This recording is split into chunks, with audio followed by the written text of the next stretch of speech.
এবার মনে হয় খুলবে আয়নাঘরের জট। সাধারণের কাছে উন্মুক্ত হবে অমানবিক আর রহস্যময় এ ঘরগুলোর আদ্যপান্ত।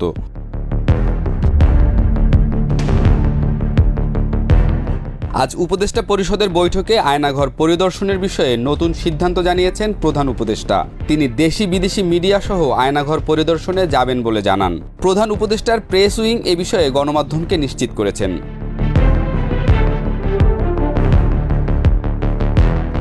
হাসিনা সরকারের অপরাধের ফিরিস্তিতে আয়নাঘর দেশবাসীর আলোচনা আর কৌতূহলের কেন্দ্রে রয়েছে এখনও।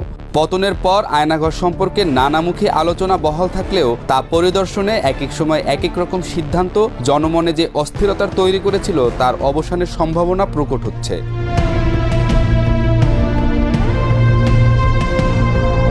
অভিযোগ রয়েছে যে ডিজিএফআই এর কাউন্টার টেরোরিজম ইন্টেলিজেন্স ব্যুরোর কাছে দেশের সব আয়নাঘরের সন্ধান রয়েছে। ঢাকায় কমপক্ষে 16টি কক্ষ রয়েছে যেখানে একসাথে 30 জনকে আটকে রাখা সম্ভব। ঢাকার আয়নাঘরগুলোর অবস্থান স্পর্শকাতর এলাকায় বলেও ধারণা করা হয়।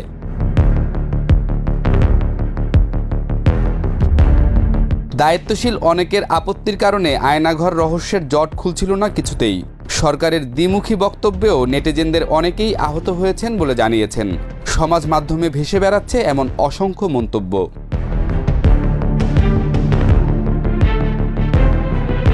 রমজানে দ্রব্যমূল্য স্থিতিশীল রাখার বিষয়েও উপদেষ্টা পরিষদের সভায় আলোচনা হয়। টিসিবির মাধ্যমে পণ্য পরিবহন, ব্যাপক হারে আমদানি ও সুষ্ঠু সরবরাহ নিশ্চিত করা নিয়ে আলোচনা হয়েছে বলেও জানা যায়।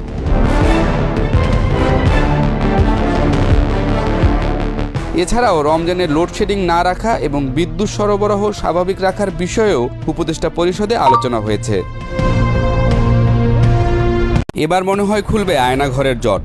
সাধারণের কাছে